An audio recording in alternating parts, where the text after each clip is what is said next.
أعوذ بالله من الشيطان الرجيم بسم الله الرحمن الرحيم اللهم صل على سيدنا محمد وعلى آل سيدنا محمد wa'lamu annama amwalukum fitnah. Sing nyaraho marana kabeh horeng harta teh pasti jasa jadi fitnah. Fitnah teh lain sakadar fitnah horenganan jadi siksa jaga di akhirat. Padahal mah anallaha indahu ajrun azim. Di Gusti Allah teh aya ganjaran nu pohara. Tapi terabaikan ganjaran urang mah daekan keneh hianat ka Gusti Allah. Hakikat nama jelema nu keur ngumbah motor ninggalkeun salat eta teh keur nambayan seuneu jahanam. Khianat ka Allah. Masyaallah karim. Tarajol bae aya di ka motor anyar. Heeh. Kada meulina. Aduh yang tanyakeun meulina naon gitu. Coba kula hayang nginjem dekat lah rusak. Minjem bisa ke sia ngagantian teu bisa. Cakolot ge teu meunang cenah gitu. Nah, di kakak minjem bae ge. Yulah. Engko kana manggeus pakana mah masing-masing bae kuari masih boga aing mah nginjem, aing boga sih ulah nginjem ka aing. Tapi kakak mah kakak bae sia anjing aing kakak di. Ngan urusanana mun sia boga aing mah nginjem, aing boga sih ulah nginjem. Enggak sokana mah sebab ieu mah harta kesayangan. Pisah geus antara adi jeung kakak hanya sekedar harta. Motor deletik. Annama amwalukum fitnah. Oh, ngomong geus adina ka itu. Aing mau boga kakak boga motor ge ibarat nu bonceng ge aing macan nyorang heuleuh ge hampir teu meunang. Heuleuh aing hampir teu meunang, kakak aing teh ku galedeg gitu. Mulai geus tah. Bacakeun ku urang wa'lamu annama amwalukum fitnah. Fitnah horenganan. Geus nyana tinggalin salat kabelah dina retak antara kekeluargaan kakak jeung adi hanya karena motor. Di akhirat geus jelas bakal dikulub di neraka jahanam. Fitnah. Ya Allah ya Rabbi, fitnah eta sakadar motor doang. Ho. Adina matok tanah belah di ieu hasil paroid kakana datang. Sia ulah sok sangeunah-ngeunahna bae. Segala paroid segala naon aing ieu kakak sia. Gas kadekeun surat kabeh ku aing. Eueuh bapak eta kudu ka anak kudu pang gede kabeh ge sia kudu kubaca aing. Ye kak ulah kos kitu aing ngaji mah pang kudu babagi cara babagi semantak ngajina kudu sing bener kaki Golkar sia. Ulah kaki sembarangan. Kadekeun surat ta? Fitnah harta. Cokot ku kakana geus kumaha aing bae. Ngajual aing ngameteran aing sia mah sakumaha aing bae geus pokona. Kak kakak Rusia ngomong segala rupa geus waing. Yes, tinggal adina bae nu teu kabagian da kabeh nu jangga bae daratang kan geus. Ieu urang kumaha cenah pancena urang boga tinggal di kol tapi urang nyana mah tuh geus meuli motor geus meuli mobil. Bejana cenah geus ngajual deui pan urang mah teh heuh nya kumaha urang beuleum bayu. Ngan bisa da sakitu doang ngap bae. Lah aing mah pokona satungtung nyana nacan mere mah aing mah nya moal ka nyana. Disabai mah teh hayang fitnah annama amwalukum fitnah. Lain saeutik eta nu kos kitu teh kudu jauh-jauh urang neangan di pasar Kemis ka pondok ambual aya. Loba jasa teh nu kos karana itu. Bojong mah kok mau bojong mah biang keladina teh dia. Terus ka belah ditu ka anu aman teh ngan di Cilongok doang.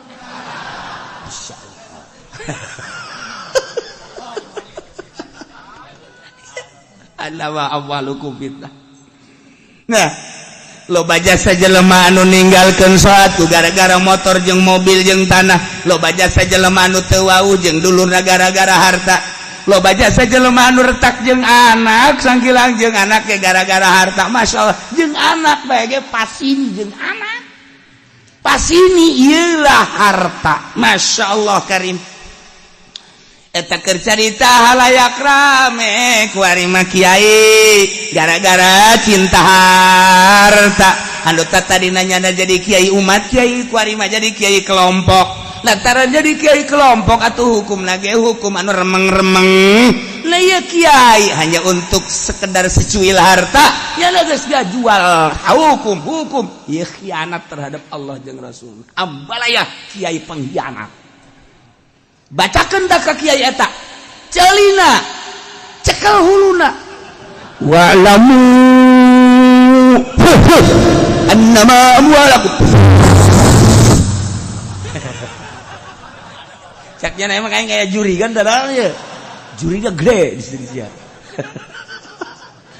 aju sia kitu deh pacar mah ditidak ku aing bae anjeun mah ribut bae sia jeung kiai kita Masya Allah nu kamari mah urang ngeunaheun jasa ngadengen nasihat kiai eta barang ku ari geus kagelo ka pamarentah ko haju teu ngeunaheun didengena Masya Allah horenganan di jero hatena hanya untuk seceuwil harta innama amwalukum fitnah baheula urang lamun ngadengekeun nasihat-nasihat NU ngeunaheun jasa Kiai Gus Dur nganasihatan nikmat Kiai Hasyim Muzadi walaupun nyana aya terkontaminasi kabelah dia nama tetep bae jadi ngeunaheun urang ngadengekeun Kiai Sahal Mahfud ngeunaheun komo kabelah ditu nama Kiai Haji Hasyim Asy'ari mah pohara jasa jeung Kiai Haji Abdul Hamid ngeunaheun coba NU nu kuari dengekeun ku ceuli sia dengekeun ku ceuli sia emang kieu lain NU aing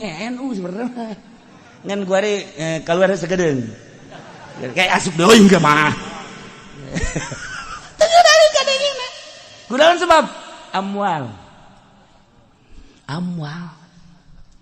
urang nu kamari ieu mah urang ngadenge Habib Rizik teh teu ngeunaheun gualak jasa urang ngadenge Habib sing jelengeng tapi dengan keikhlasan hatina jelema kabeh tertarik sebab lamun dibere duit kana hayang sabaraha miliar teu hayang berarti lain demi harta ngeunaheun dituturkeun galak digal galak ngeunaheun tapi lamun kiai saudara-saudara ini maksudnya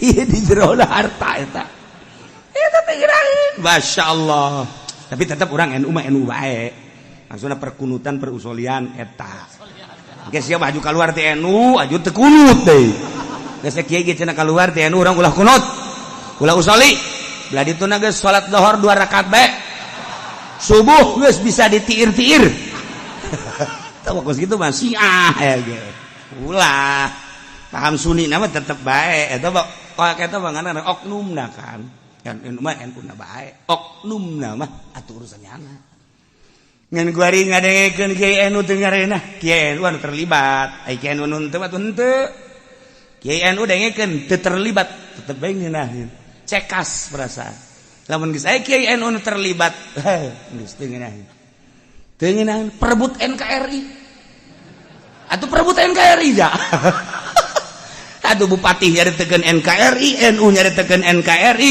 ja atuh ieu ge anu endek kitu naon ngaranna numpaskeun kebatilan NKRI atuh urang ge sarua bae teh NKRI ja urang bangsa Indonesia ieu perebut NKRI ja cekul mah ya perebut ieu mah nu menang mana meureun perebut NKRI itu paruguh karuh hati-hati ini NKRI jangan dong sarua hati-hati demi NKRI urang namun kieu bae isi jelema perebut NKRI apa dibere baik itu ya NKRI ya nah cara NU kan dibere ta duit NKRI ini NKRI oh ya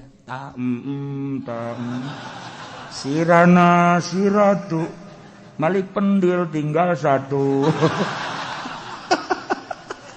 saya mau nyaho lah sama kerja ngeletik segitu sirana siratu tapi itu gede itu faedahna nah wa'lamu annama amwalukum fitnah urang jangan ngajabarkeun tentang harta fitnah teh timimiti urusan leutik di keluarga leutik jadi hancur naik kagede kendaraan motor teu salat teu puasa gara-gara harta hancur kemudian kuari mangarebet ka dulur-dulurna hanya demi keutuhan harta cinta harta retak jeung dulur-dulurna bahkan kuari mah jeung tatangga-tatanggana naik kuari mah boga mobil mobil lagi geus teu meunang dideuleuh-deuleuh acan bahkan kacana geus lamun liwat ditutupan bae fitnah iya hanya sekedar harta tapi jadi fitnah kuari jabatanana geus naek deui jadi fitnah annama amwalukum fitnah ngemantak ketika aya jelema sugih kemudian diaromokeun ku batur atuh urang bacakeun bae ayat ieu bener ayat berarti annama amwalukum fitnah selain sekadar fitnah heureuyan di dunia berlanjut ke akhirat siksain Allah annama amwalukum wa auladukum fitnah horenganan kudu dikajahokeun bahwasannya anak deh horeng fitnah demi anak urang ribut jeung tatangga demi anak urang ngajual segala rupa hanya sekedar anak doang demi anak kebelaan anak di penjara lantaran teu beres anakna teh jadi fitnah malulu geus fitnah wah geus abalayah jasa fitnah anak beuh ku karunya-karunyana ka anak dibelaan ku urang salat nanti anak ceri keleutik kene cek ulah ceri jeung abah ieu nonton TV nah ayo nak tuh setes ceurik rada leutik tuh bagus anak nama geus ulin teu nonton TV kolot mah terus bae kieu tadi mah ngasuh anak bagus ulin nu lain deui nya mah di dinya teh eureun ceurikna ge kolot da kieu digedean deui make remote bangunna surat suling nang ngeunah mah digede joget deh di dinya fitnah anak ya Allah ya Rabbi ieu anak teh terus bae ngahalangan kana salat ngahalangan ngakomo datang ka kieu mah aing geus kolot harta aing ja aya beneran ku ari keur dijual aing mah nyaho ieu datang nyaho moal ka taun hareup geus lain deui rarasaan tah ieu duit bisa miliar tah los 500 ku sia bagikeun nu 500 nah ieu ku aing di ka masjid kan mumpung aing masih hirup bah cak anak kira-kira bah je abah boga otak tante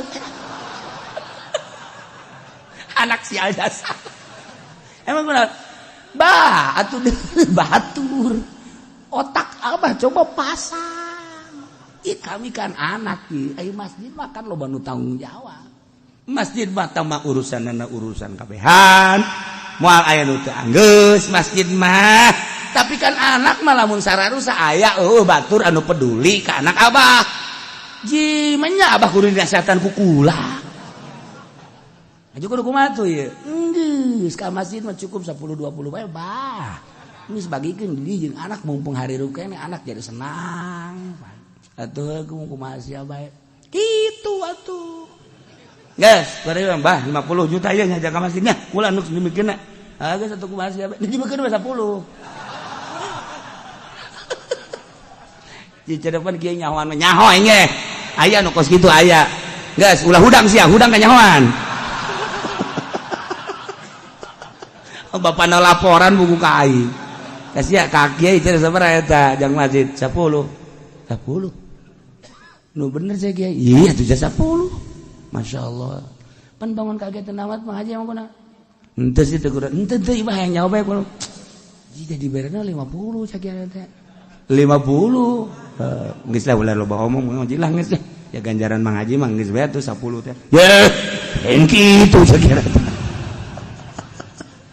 dek 500 juta dihalangan ku anak wa'lamu annama auladukum fitnah dek diajak ka sorga anak lamun 500 juta dikamasjidkeun di akhirat nyana dipanggil karena masjid teh selesai ku 500 juta harta bapana sahanunya cak bapana teh beuh Gusti manya kula ieu ka sorga sosoranganan pan kula teh boga anak kula nu baheula ngadukung teh wayahna bae Gusti pangnyalametkeun sahanunya lamun di akhirat anakna haju salamet dulu ieu lain pan bapana ge ti kerlek nu tatadina endeu ka sorga teh lantaran loba kasalahan nah ieu wayahna ka neraka heula mun teh mah cak malaikat harita teh jadi 500 teh jadi ka nerakana pan dipanggil anak teh gara-gara dia goblok dia tah emang dia mah tolol dia mah tungtu nama dia bae itu salah fitnah Masya Allah loba jasa nu ngajual harta demi anak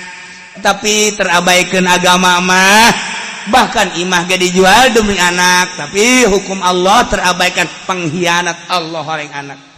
Masya Allah karim timimiti leutik datang ke gede urusan anak. Nah jadi kalang dada bapakna, jadi kalang dada anakna, terus bayar dibela walaupun salah. Nah numantak aya hiji waliullah anu keur nikmat jasa ibadah ka Gusti Allah lantaran dibukakeun hijab, tiba-tiba nyeuna kuari teu ngeunaheun kalazatan ibadah. Pan ibadah teh lain sakadar Allahu Akbar, tapi aya nu nempel nu hese dicaritakeunana lazat eta mah hese dicaritakeun eta mah urusan lazat. Sebab naon? Sebab moal bisa dibentangkeun teu rasa. Nih para waliullah nu geus boga rasa masyaallah nyana termenung sabulan 2 bulan geus sataun kalazatan ibadah teh eueuh Gusti ieu teh aya naon Gusti masyaallah. Ditapakuran tentang dahar, ja biasa tentang minum, ja biasa tentang pake, ja biasa tentang muasyarah ngaji, ja biasa. Tapi geuninganan kalazatan tafakur teh jeung ibadah aya naon Gusti ngadoa tengah peuting. Ya Allah ya Rabb, naon anu bakal jadi ngahalangan kana kalazatan abdi cabut ku Gusti. Andai kata harta abdi ngahalangan kalazatan ibadah abdi cabut, rela abdi mah leuwih harta tuntaskeun kabeh asal abdi nikmat ka Gusti. Andai kata baju-baju ieu ngahalangan beakeun kabeh, abdi mah rela sataranjang, nu penting boga lazat. Andai kata pamajikan abdi Gusti ngahalangan kana kalazatan abdi, ganti pamajikan abdi. Sia masa nu kos kitu bae. Aju bae dah hayang ganti buru. Henteu cenah hayang ganti menambah doang. Masya Allah. Andai kata Gusti anak abdi ngahalangan kana kalazatan abdi ka Gusti, cabut anak abdi. Seketika eta dihandap lantaran imahna nyana di Mekah makan tingkat nyana aya di 3 ear dihandap. Careuri kabeh. Aya naon eta? Barang di dieu horeng anakna ragag handap. Anakna ragag, begitu ragag anakna kabeh dihandap teh carerik. Nyana ka Gusti Allah alhamdulillahirabbil alamin. Kadang ku pamajikan anak ragag alhamdulillah. Geus urang urusan bae maneh mah teu nyaho naon aya rahasia di hate kakak lain kitu atuh batur bae ge deuleu anak urang ragag ceurik ieu alhamdulillah teuing nu teu nyaho mah kan nyebutna teuing sakumaha tadi anak kolot endek sedekah 500 juta anak pan ngana sehatan ka bapa teuing tapi lamun bapa ada teger harta aing anu dek ngagunakeun aing di akhirat sia aing dek salamet aing loh ku aing bae eta ngaranna teger kolot ieu mah lain atuh kumaha sia bae aing dek nuturkeun sia bae jadi sia anak nu panggadean cikal sia nya licik nya nakal sia pan di alem pan di jojo aing geus teu bisa kumaha ku sia mah ulah datang ka kitu da kolot ka anak nah ieu beres caritana di urusan salat penting Allahu Akbar lazat datang deui horenganan salila sataun lantaran indungna yakni pamajikanana ieu boga anak luar biasa anak pikareseupeunana kunyana sok digendong sok asup hate sok diome asup hate padahal anak lain hiji kahiji kadua katilu biasa bae nu ieu mah asup hate ayalah cinta terhadap anak sehingga cinta ka anak ngahalangan cinta ka Allah. Asal aya kadua cinta salianti Allah moal ngeunaheun ibadah mah. Urang cinta ka pamajikan, salat moal ngeunaheun. Urang cinta ka anak, salat moal ngeunaheun. Cinta ka motor, salat moal ngeunaheun. Jeung naon nu dipake ka cinta? Aya di hate urang. Setar salat, Allahu Akbar. Resep urang ka motor. Keur salat saya tidak. Keur salat resep ka sawah-sawah aya. urang keur salat resep ka mobil aya urang keur salat resep ka urang Karawang aya ngagitek-gitek Allah lengi kahalangan ku karesep kadua ti Allah ieu geus sarua anak biasa bae urang tapi ulah asup hate ulah ngelekeun ka cinta urang ka Allah sehingga urang daek ngorbankeun salat hukum-hukum Allah demi anak cilaka tah mah fitnah ngaranna malah bak urang diwir aing resep ka sia kulantaran resep ka sia supaya sia salamat cekel ceulina bareng jeung abah ka masjid sia ayo tah eta karak mantap pokos kitu cicing sia di dieu ayo salat jeung abah Allahu akbar menang sampai 2 poe cekel deui abah mah moal ka sia bae heula cak anakna kok kiamat sih abah boga kepentingan ceng ilu ka kepentingan abah tuh goblok sia geus sia si istiqomah ulah nurutan abah jiban jadi kieu nya cak anak teh kabalinger ya abah ieu ieu abah naon kolot anak teh neuleuh abah abahna istiqomah atuh sakali 2 kali galak ka dituna menutur tuh mantak anak daek nonton TV ge atuh emang kolot sok kieu bae di TV eta lah permasalahan komo aju kieu bae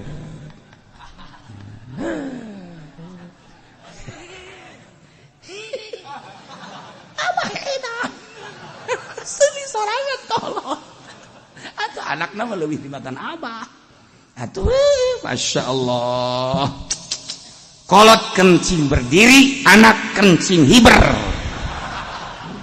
itu baik geus leuwih ti lari deui guys nah iyalah horenganan harta jeung anak teh jadi fitnah anu ngahalangan tina berbagai urusan akhirat padahal mawa'an Allah sing sanyana Gusti Allah indahu ajrun azim di Gusti Allah teh aya ganjaran anu pohara tetapi kadang-kadang ajrun azim yakni ieu ganjaran teh surga ele ku harta ele ku anak lain tah harta jeung anak dibawa jangan luruskeun ka surga endan jadi ngahalangan surga nu mantap fala tafutuhu ulah are katinggalun anjeun ganjaran anu gede ku gara-gara ngajagaan harta urang tinggalin surga ku ngajagaan anak urang cinta ka anak urang tinggalin surga ku hianat ka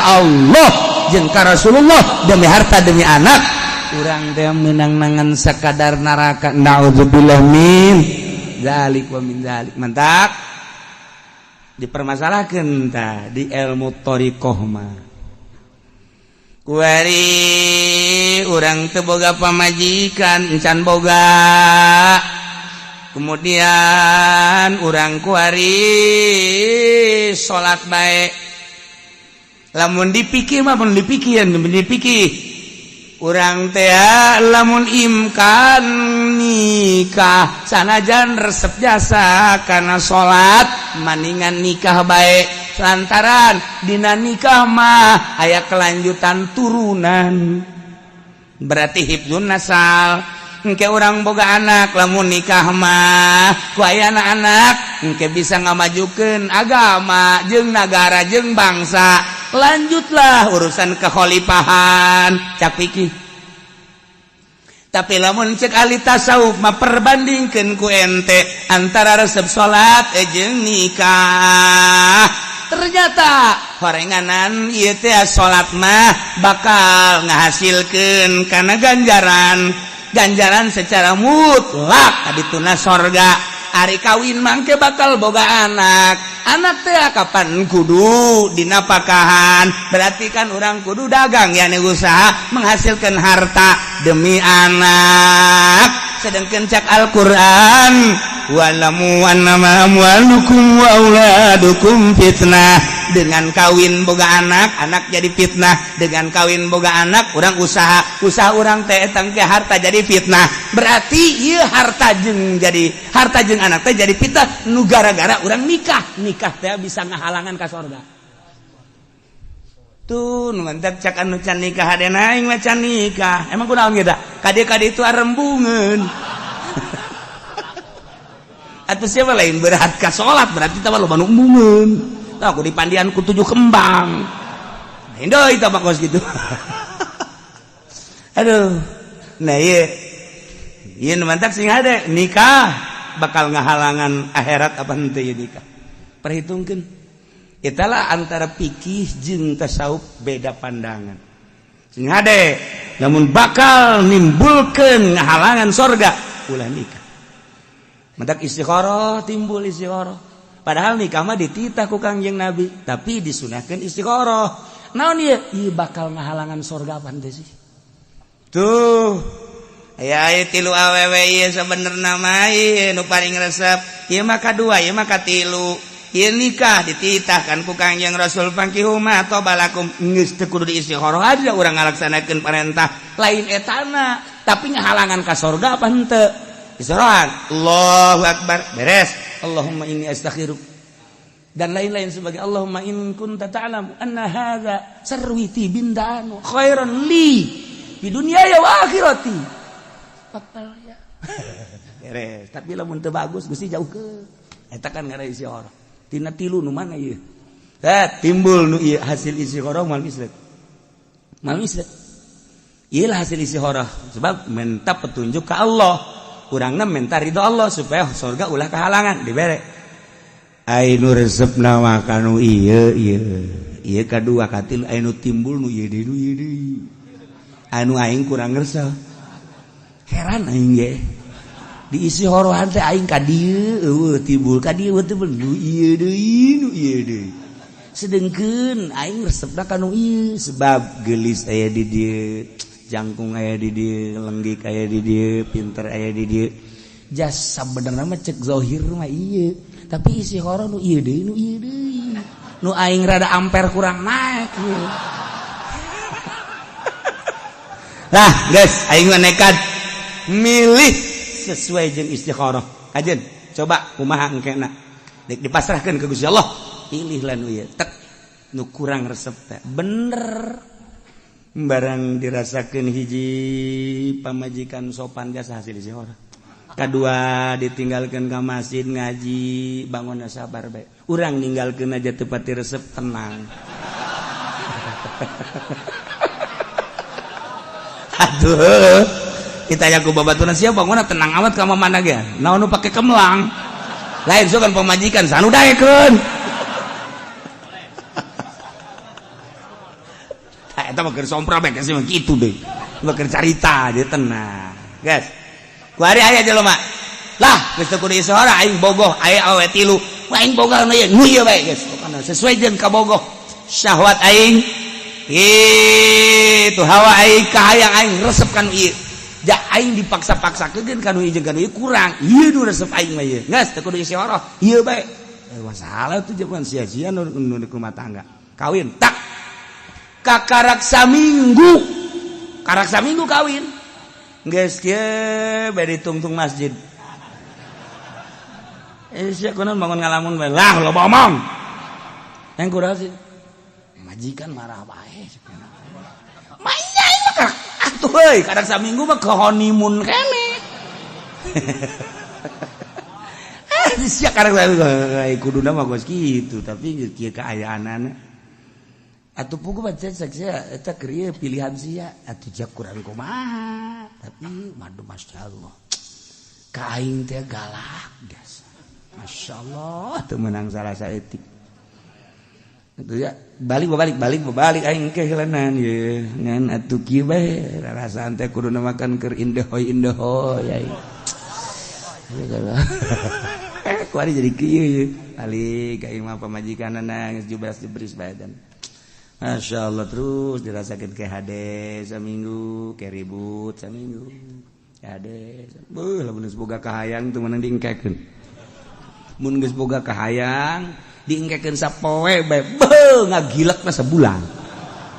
Ya Allah, ya Rabbi, iyalah cantik bahkan hati gitu kos. Masya Allah. Nah, terus dirasakan. Aya anakan mah anakan biasa. Disebut da awet raje. Jadi teu halangan nih keanakan mah anakan biasa. Ngan teu tentrem kan ibadah kos gitu. Teu tentrem kan. Masya Allah nyana ta ngobrol ta jeung anu ieu teh ieu nu boga pamajikan anu nang isi khoroh. Isi aku bae rumah tangga sih. Jiji aing mah masalah. Sugan ribut teu pernah aing mah ribut. Kan naon tuh diributkeun. Aing mah isi aku bang. Aing mah puguh ieu kieu rumah tangga aing masyaallah ribut. Atuh jasa cak aing mah harta aya di sia, geulis aya di sia, kasep aya di sia, pinter kok ribut bae sih. Teu karti. Sia aing mah teu pernah aya ribut-ribut. Aing mah ka imah pamajikan ngabagyakeun malam-malam mun aya tatangga riungan dijurungkeun untuk ngariung ka ditu tuh cacampuran. Terus ka belah dina lamun aya nu zarah-zarah malam macak pamajikan geus ka ditu zarah. Bukan nek miluh teh tuh nek miluh teh naon teh kumaha teh kan nginaeun kos kitu mah. Tuh kadang-kadang lamun aing teu boga duit kadang-kadang nanya kakak emang teu ngarokok teu boga duit henteu ieu tah. Gas sih selalu ngomong aing. Celi aing rawi ieu. Aing ada geus aing hiri. Aing mah boro-boro dibere ku pamajikan nu aing ge leungit malulu. Tuh kan. Ieu kan indah aja saeta hasil isi horo ngaranna. Beda hasil isi horo mah. Kan sia bagona keur ieu teh lain hayang kono geulis. Aing ge boga ka boga teh kan 3 nu panggeulis mah itu tuh. Pinter geulis ngan. Aing isi horo nu timbul nu ieu deui. Aing mah percayaan ka Allah mere petunjuk daripada nang kahayang aing. Bener sia. Emang sia teh isiro aing henteu. Lantaran nyana geus I love you deui ka aing. Oh, budak. Wow, WA anak ge I love you you.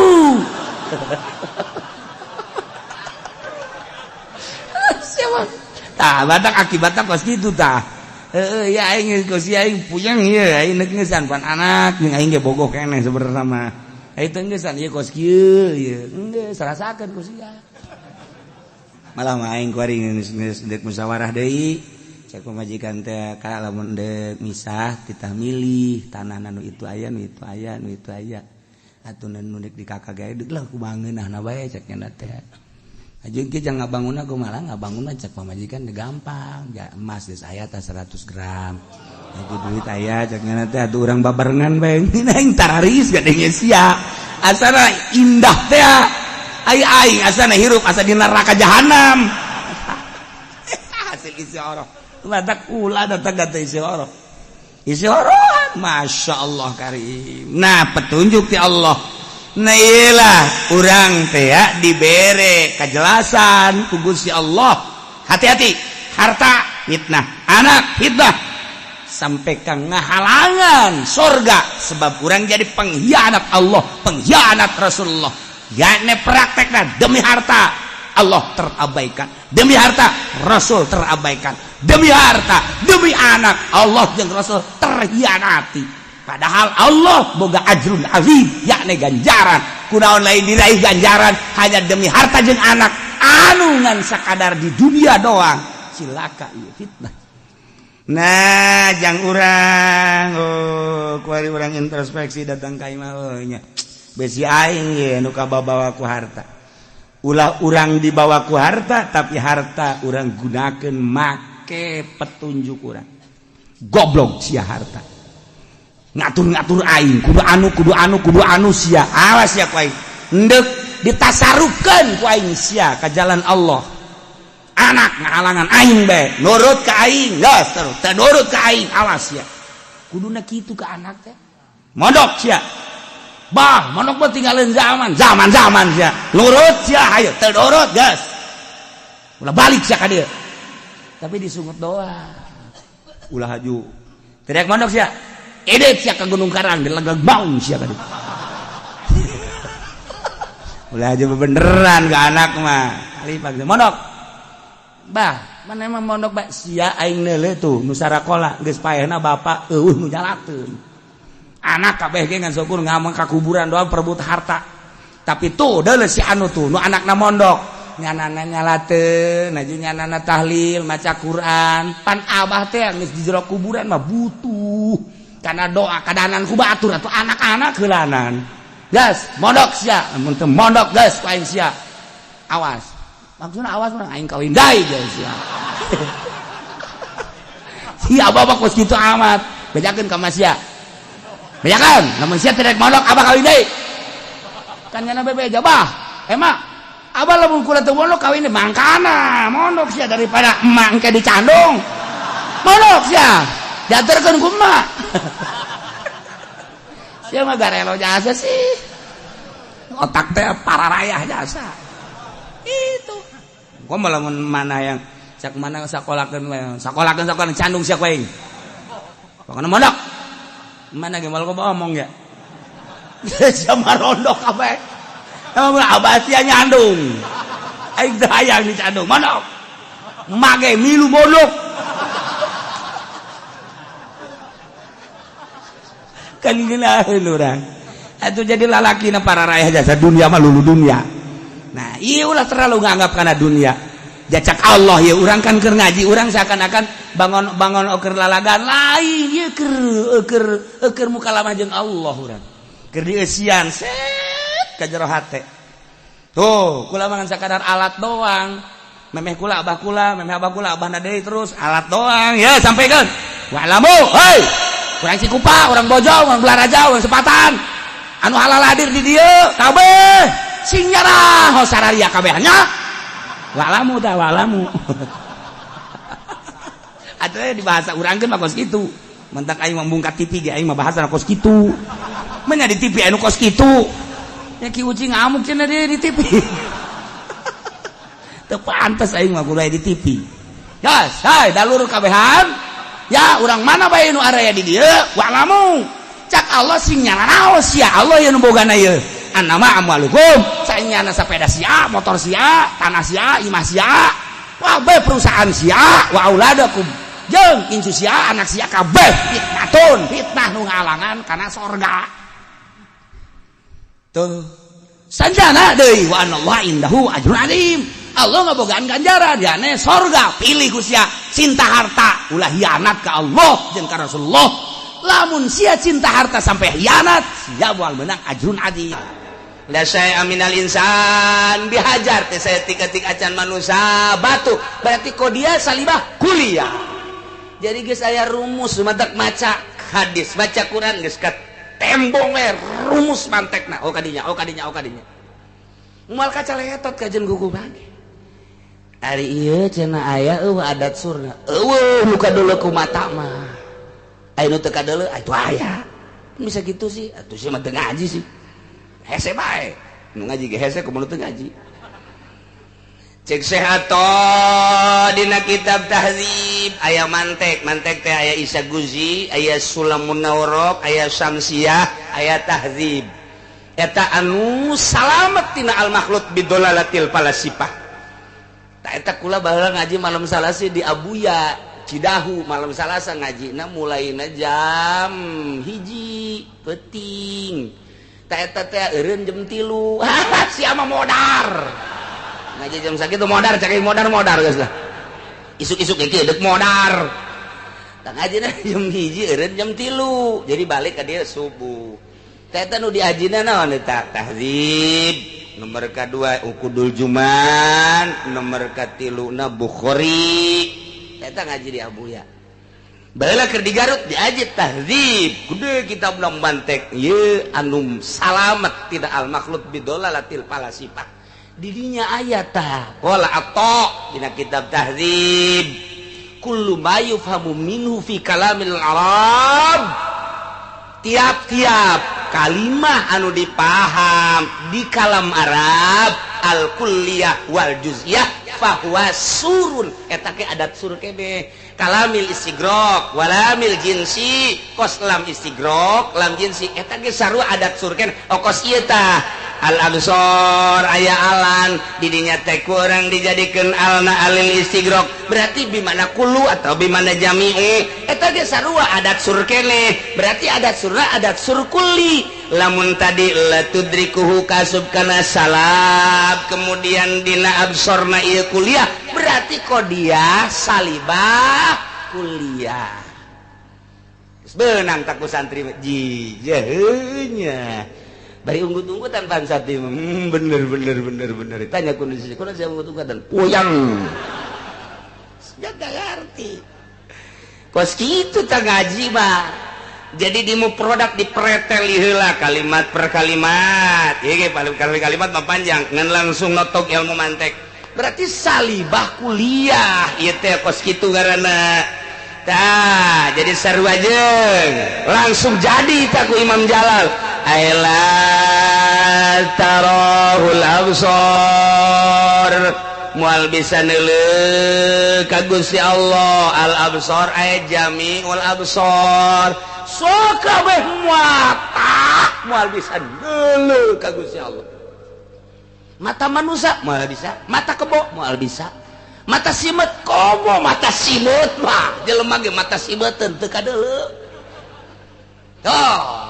nah udah itu sapi teu bisa kadeuleu bangkong kabeh moal aya nu bisa neuleuh ka Gusti Allah dengan Al-Qur'an la tudrikul absar berarti ieu teh paten nu kos kieu ngaran salah sekali moal bisa kadeuleu Gusti Allah ke seluruh mata ieu ngaranna qodiah salibah kuliah jadi lah saya lamun dina sulam mah lah saya saeutik-eutik acan suah sekali mata mana bae moal bisa neuleuh ka Gusti Allah Masya Allah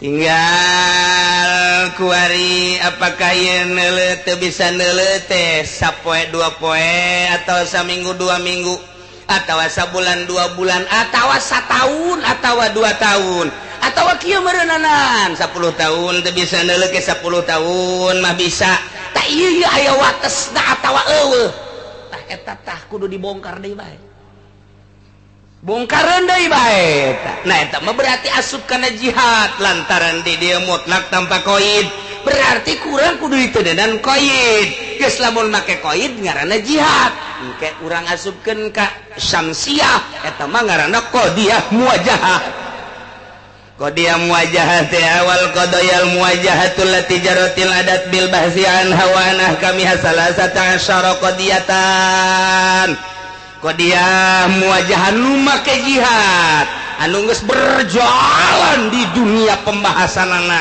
jeung hukumna ayat 13 ge bakalna qadiyah muwajahah teh minha basitoh tina anu 13 aya qadiyah muwajahah basitoh jumlahna aya genep jadi berarti 13 cokot genep sabaraha sesana sabaraha 7 nu 7 ngaranna murokabah etalah muwajahah ngaranna engke dihijikeun jadi mukhtalitot eta panghese-hesena di samsiah ngahijikeun basitoh jeung murokabah ngaranna qadiyah muwajahah mukhtalitot santri lamun geus datang kadinya jadi santrina lamun encan datang ka mukhtalitot encan beres jadi santrina encan beres kan jadi kiaina bangsa proposal eta kiai teu bisa mukhtalitot teh kos kitu bangsa asup ka Golkar teu puguh hitunganana teu puguh perhitungan dunia jeung akhiratna ngan saukur pro naon keur apaan sabe nu kadeuleuh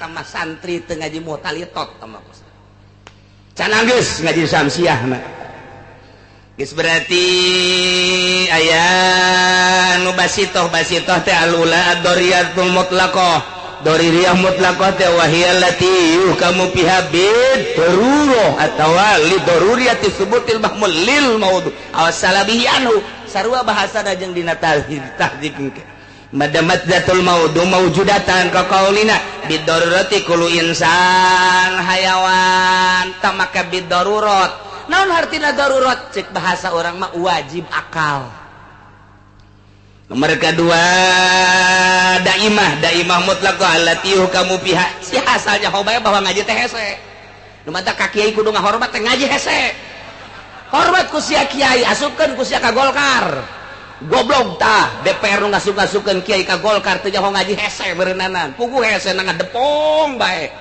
datang ka harideung sikut sagala diasupkeun ka Golkar kiai na tolol nu ngasupkeun na bolon ulah karunya hese ngaji teh pan ku sia ge teh kahartikan aing hese ulah disangka ide gabongkar al absor datang ka mana ieu al absor teh atuh kudunya samsiahan mantek mah teu datang tah lamun urang ngajina ngadatang ka mantek sulam doang teu datang isa guzi doang teu datang tapi lamun make samsiah datang ke bakalna ieu termasuk kana daimah mutlaq wa hiya latihu kamu fiha bidawami subutil mahmulil maudu awasala bihi anhum madamazatul maudu mawjudatan sarua jeung tadi lamun tadi bidarurat kuari mah daiman kulu insan hayawan ieu ge sarua lantaran sepi tina qaid berarti make jihad daiman la tudrikuhul absar daiman berarti qodiyah salibah kuliah daimah basitoh daimah qaid da jihad da jadi ieu qodiyah muwajahah bijihati daimah mutlaqah. Tah mulai guys teu kaharti kaler kidul guys bisa jadi koski itu ya eta gaji teh kos itu hese dua tak imam sampai dek kabongkar eta kakarak lah saceuhil teh tencana naon. Oh berarti ku ari mah tuh bisa dimaknaan ku urang la tarahul absar ay jami'ul absar daiman mual bisa neuleuh ka Gusti Allah seluruh mata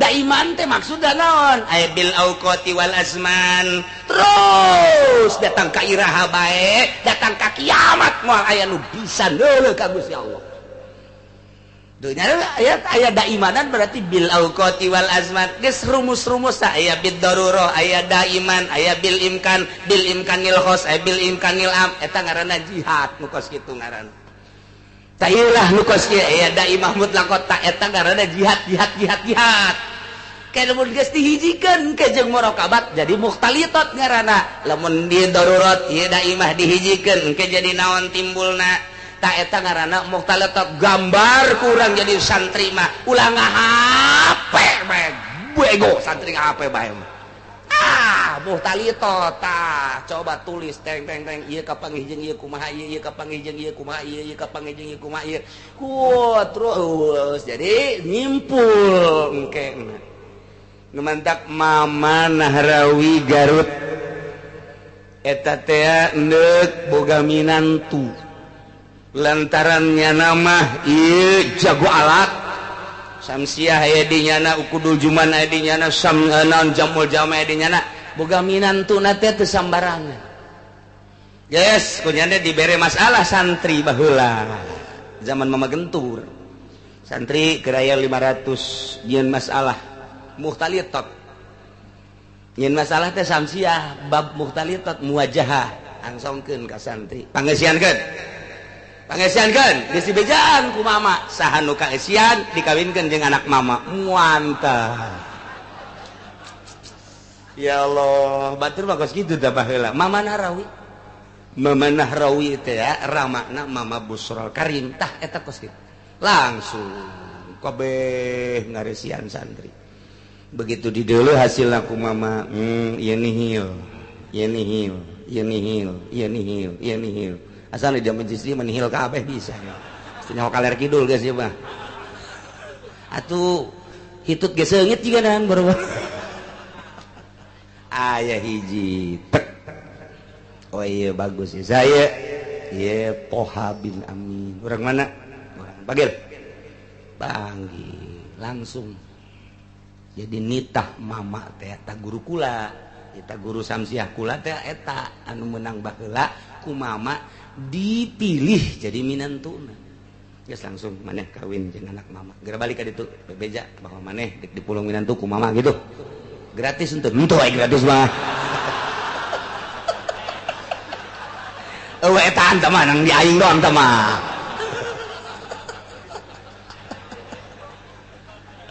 jadi tak kula gaji samsiah teh di dinya di mama ajengan almarhum Garut Kresek nu kamana-mana muridna teh pohara tah eta teh hasil tes guru baheula mah kiai deuk mulung minantu di tes ilmu kuari mah saha euy nu boga apaan saha nu boga inova saha anu boga kiai goblok kuari mah geus teu kelanjutan pondok pesantren penting anak aing dek dititipkeun tah disia nu penting wadahan ku Innova tolol teh kiai kiai goblok eta kos kitu kelanjutan pondok pesantren geus kuat tuh deuleu mama mah dek ngajadikeun anak teh di heula mampu henteu ieu budak neruskeun pondok pesantren keresek lantaran lain leutik-leutik ieu teh ilmuna di dinya teh dikembangkeun alat ti mimiti jurumiyah datang ka Syamsiyah ukudul Juman datang ka Jamul Jawame saha nu mampu mun aing geus eueuh nu neruskeun saha anak leutik keneh minantu berarti nu kudu dikaharepkeun coba lamun minantu nangan sakadar boga Innova doang tita ngaji sirana siratu pasti tetap goblok tau minantu iya dongeng mama tah nu mantak didongengkeun kunaon ku ari kiai milih minantuna teh asal boga kendaraan bae kulama lamun ngadenge kiai ngawinkeun anakna cenah jeung nu sugihu anu masantren di mana urusan sugihu masalah tapi ieu budakna masantren di mana teu pati masantren cenah ngan sugih ya teh kiai bebelepet eta budak kiai bebelepet eta kiai naonan geus tur urusan sugih urusan susah nomor 2 yang penting nyana pasantren cenah geus dianu oh kiai anu ngawinkeun anakna jeung anu keluaran mana dianu diiring cenah dianu diiring tamatan naon lain maling siap sugan teh diiring anggeus tuh jadi kabongkar teh ku Syamsiyah mah geus inokos kieu karana qadiya salibah kuliah muwajahah bijihati daiman berarti engke ngahartikeun lana wallahu alam bimuradi sama sakali tah aya sama sakalian disundakeun anak sama sakali sok boleh mata timimiti mata manusia datang ke mata makhluk mual aya nu bisa neuleuh ka Gusti Allah daiman aya bijamiil auqat wal azman sok boleh waktu jeung zaman mual bisa neuleuh ka Gusti Allah titik kan mantep tapi geus itu ngaranna tah cek kula manu karolot nu mendingan ngaraji mantek bae mondok babejakan nu di imah nya haji mondok lah ngadenge kiai jakos kitu ngajina di mana ngaji mantek mantek daun tuh jangan ini teh nyaho jacana kudu muara gaji mau martir teh nyeun imah meureun masyaallah da teh hese gaji teh hese tah eta kakarak sapil sapat encan lamun nyokot hukum sakumaha nu kamari make usul fikih ieu mah jurusana filsafat lain lalagaan tah dek datang kadinya teh dek datang kadinya tah nyokot jangguatan ilmu kalam engke kan kurang dikodiakeun engke bisa kurang dimunazarahkeun nu mantak ilmu kalam lain ilmu galbi eta mah sakadar ilmu lisan nu kos kitu mah bisa dimunazarahkeun bisa dimujadalahkeun bisa dimudafaahkeun kumaha niatna masing-masing lamun memang ieu tawajuhul kitu khosbi baina dalilain benazarah ngaranna lizharil haq tapi lamun ka dituna lain niat lizharil haq bisa mujadalah bisa mukabaroh bisa mudafaah munazarah tamangge ka ditu ilmuna Husainiyah Waladiyah kitabna ka ditu aya nazoman mama gentur mama Sati bintu Letik teh tah eta ngajina tah ngadenge kitabna ge urang mana Husainiyah jaya ge bi Husainiyah di imah urang mah aya eta kos itu Waladiyah tah eta leutik kitab dah wararese diajina tuh geus lamun kurang dimunazarahkeun bisa kurang ieu paham nu tadi bakal kabongkar ke lamun ieu salibah kurang ditanakud geus lamun teh matina daimah kadituna bisa ka mana jurusanana lamun tina salabiyah bisa ka mana tanakud ngaranna kos kitu tanakudun khulful qadiyataini fi kaifin tina kef jeung kam ijab jeung salabna kudu cokot hiji kuliah jeung juziyahna kudu dicokot hiji berarti lamun tina salab jadi na bakalna mujabah ijab lamun tina kuliah jadi berarti juziyah berarti engkena jadina berarti ieu qodiyah teh mun ditanakud kurang bisa na engke mujabah juziyah Islamun mujabah juziyah make ba'dun geus ba'dul absar ya rohu sawarehna mata bisa neuleuh ka Gusti Allah beuki puyeng bae sih mana nu benernya ieu mah keur carita ku situ tinggal cek aki-aki isi kiai ngaco tanaon sia tah aing ngaco sawareh mata bisa ningali ka Gusti Allah contona mana Kangjeng Nabi waktu keur Mi'raj pan Kangjeng Nabi teh walaupun cek Siti Aisyah saha anu ngomongkeun Kangjeng Nabi neuleus sasar cek Siti Aisyah tapi kan kalau mau tamat-tamat tetap Kangjeng Nabi ningali ka Gusti Allah ngan ningali na teu bisa ngabejakeun lantaran eta mah mukhalafah lil hawadis khusus Kangjeng Nabi bae sakumaha mukalamana Kangjeng Nabi Musa ka Gusti Allah di Gunung Tursina apa sarua mukalabah jeung ningali teh ya batak pangkat ge Kangjeng Nabi Musa adalah kalimullah Kangjeng Nabi Ibrahim adalah khalilullah nu pernah ditegor ku Gusti Allah Kangjeng Nabi urang Habibullah lantaran pernah ningali ka Gusti Allah berarti aya nu ningali ka Gusti Allah teh eta Kangjeng Nabi urang Kangjeng Nabi Musa waktu Kangjeng Nabi Musa unjukan ka Gusti Allah ya Rabbi arini Gusti deuleukeun abdi atuh ka Gusti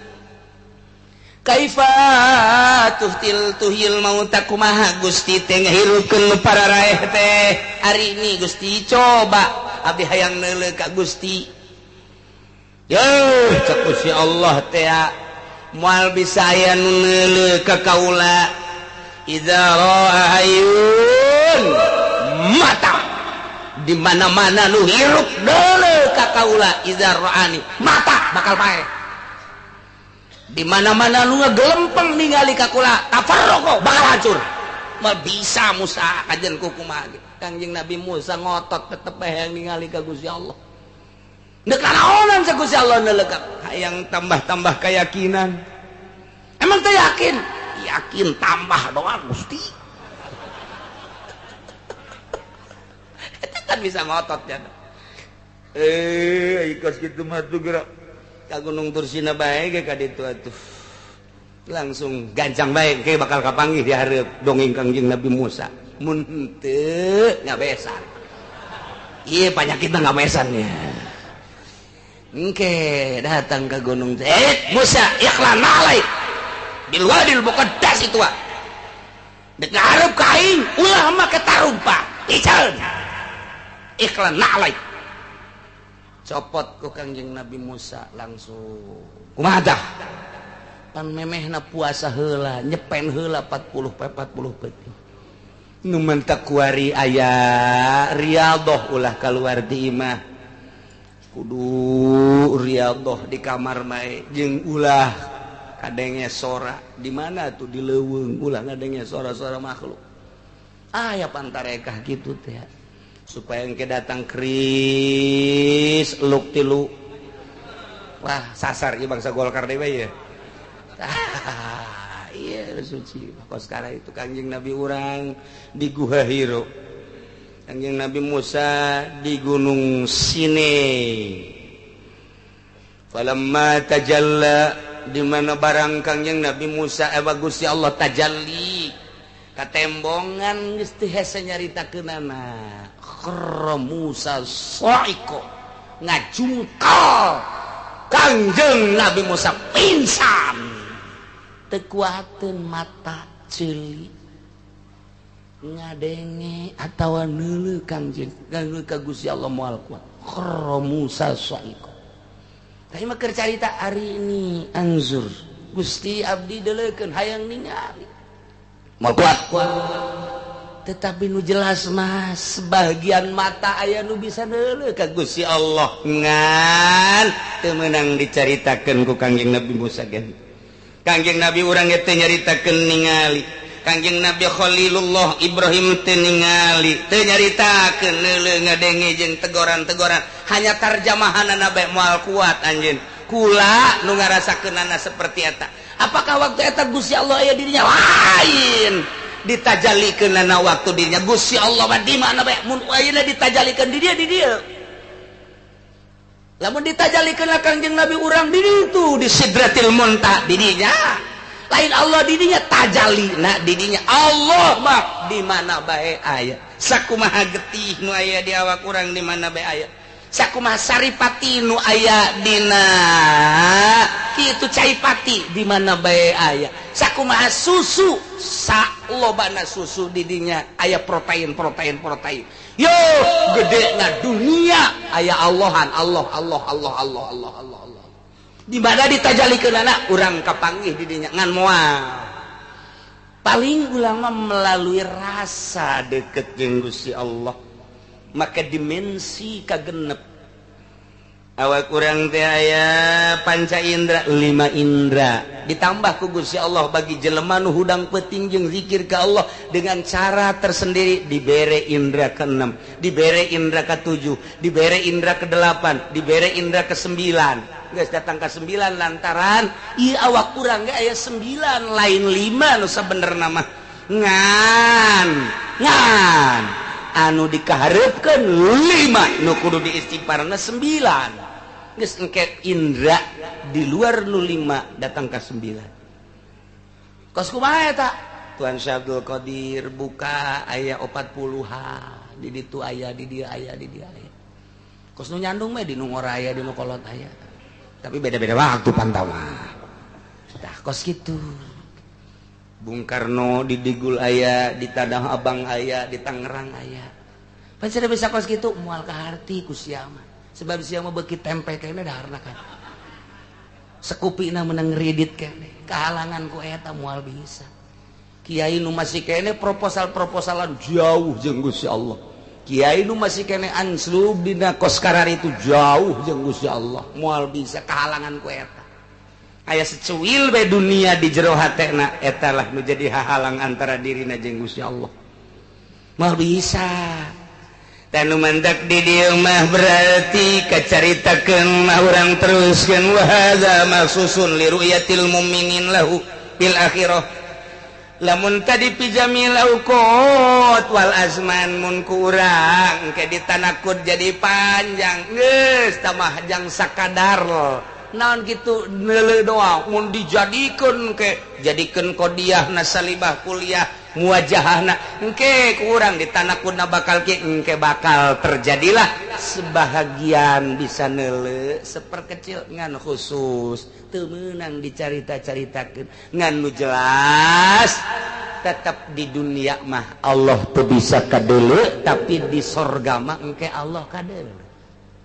Mana dalilna ieu dina Al-Qur'an wujuhu yauma idzin nadhirah engke nu kuari darariuk di majelis taklim nahan lapar bari hareudang ieu teh ngadengikeun kalam-kalam Allah Subhanahu wa taala nyulusup ka jero hate anu tatadina encan resep ibadah tambah ku hari ibadahna jadi resep nu tatadina teu make salat sunah qobliyah badiah jadi tambah nu tatadina tilok hudang peuting ku hari jadi hudang peuting nu tatadina tilok daek nyekel tasbih ku hari tasbih nage loba dijualan blon mah tuh jualan tasbih rada daek nya ku hari baca kelan tasbih nurutan para aulia Allah ti peuting teh maca sholawat zikir malah bebe jaka kiai lah umur kula kiai geus aya 60 tahun perusahaan-perusahaan kula geus dibikeunan ka anak kula hayang ngamantepkeun diri ka Gusti Allah coba kiai pangnuduhkeun oh hayang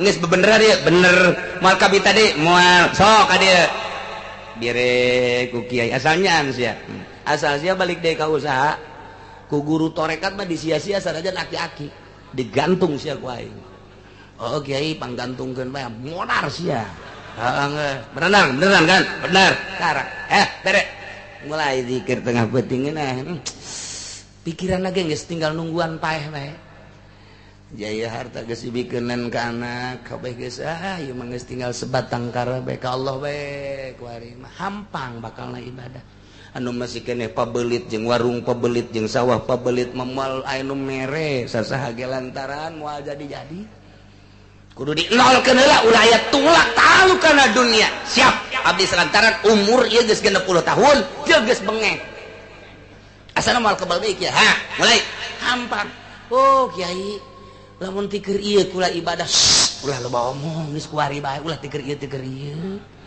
japan nyandung ka Karawang ge sabar heunya geunya kara kuari bae jang horeng ngeunaheun jasa jadi kayak ibadah eta insyaallah kaduh baheula teh mun aya nu nuduhkeun baheula geus ulah loba omong kuari ku ngeunah-ngeunahna teh aki-aki tinggal ninin heuy tiris sak ninin tiris tadeui nini lain aya deukeut mangadu-ngadu tonggong nini teh nyawa lalakon sia aing keur ka Allah bae aya waktuna tiris ieu gangguan pertama bagi aki-aki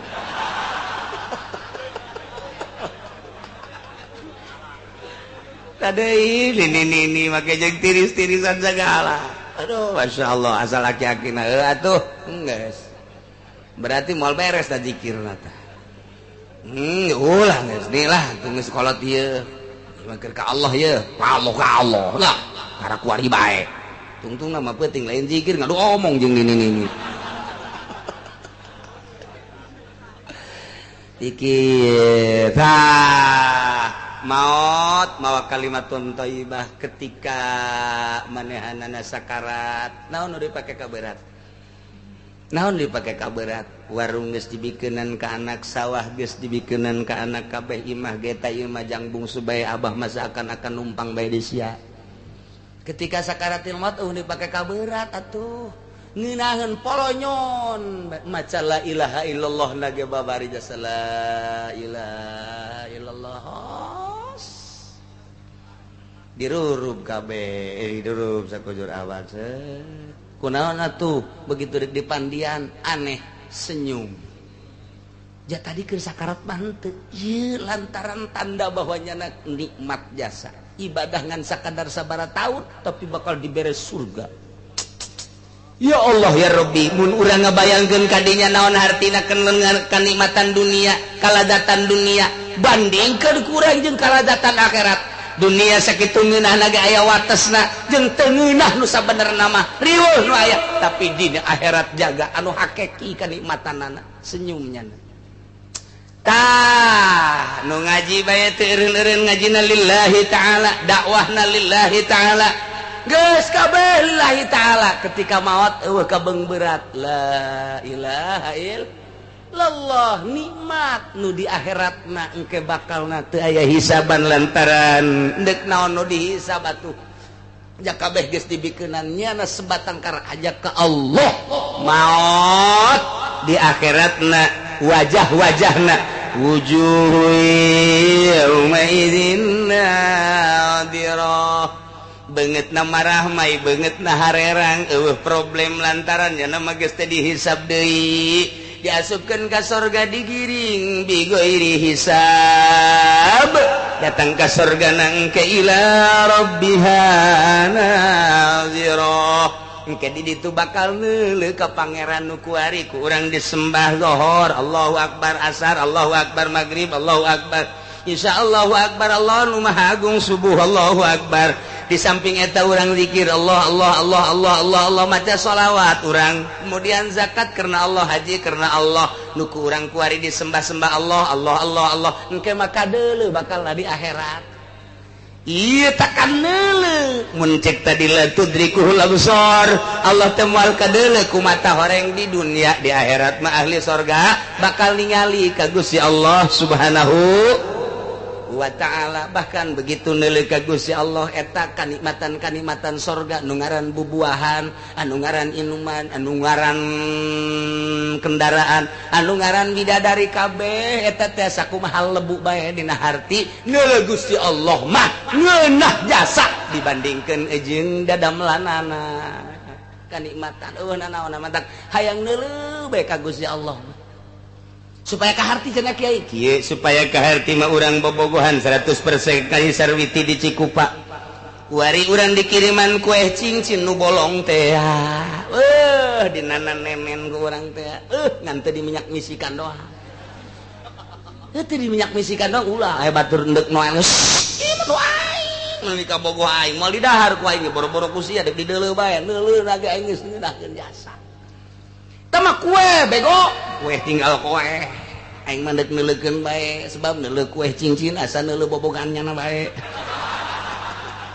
iya jasa iya liwat jasa neuleuh kue cincin aduh ku jada ngan teu dipiguran doang ja kue ieu mah tuh ngan teu diminyak misikan doang ja kue ditoel henteu di dahar henteu ngan di kieu doang ke diamban kuna eta ku nikmat jasa bogoh ka Nya Sarwiti dikiriman kue keur mejeuna kieu pas dek di dahar ku nyana di imah teh lah jaya mah kue di nunan nenen ge tungkeun basi mending di dahar bae kakarak datang ka bibir doang aya suara Sarwiti na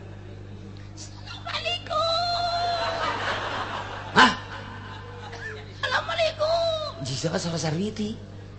Kumsalam, saya tak. Abi, Kang Jahit. Barang di dalam buka Sarwiti, kue raga kue raga kemana meren teh kajauhan. Oh Sarwiti sayangku, masya Allah. Eta kue cincin lu kamari di nana nenen teh ada di minyak misikan leungit raga sabodo ku ucing ku kotok los. Sebab aing mah aya nu nyieunna. Tuh kan eleh tak eta kos kitu eta engke dibere bidadari dibere segala barang deuleuh Allah eueuh nanaonan Allah jang sia kabeh aing mah jeung Allah bae teu eta kos kitu lamun ditanyakeun eta geus beres kapanggih ngobrol teh jeung Sarwiti ai kue ka mana Swabodo artian kue kos kitu ieu aing mah geus ngobrol neuleuh bibirna neuleuh geus los jang sia kabeh euy sama kue ku ucing Swabodo teh geus tadi pirale sebab neuleuh bibirna komo geus senyum masya Allah nu mantak loba jawara sahektar pican kakarawangkeun senyum teu kuat asa senyum tak senyum masya Allah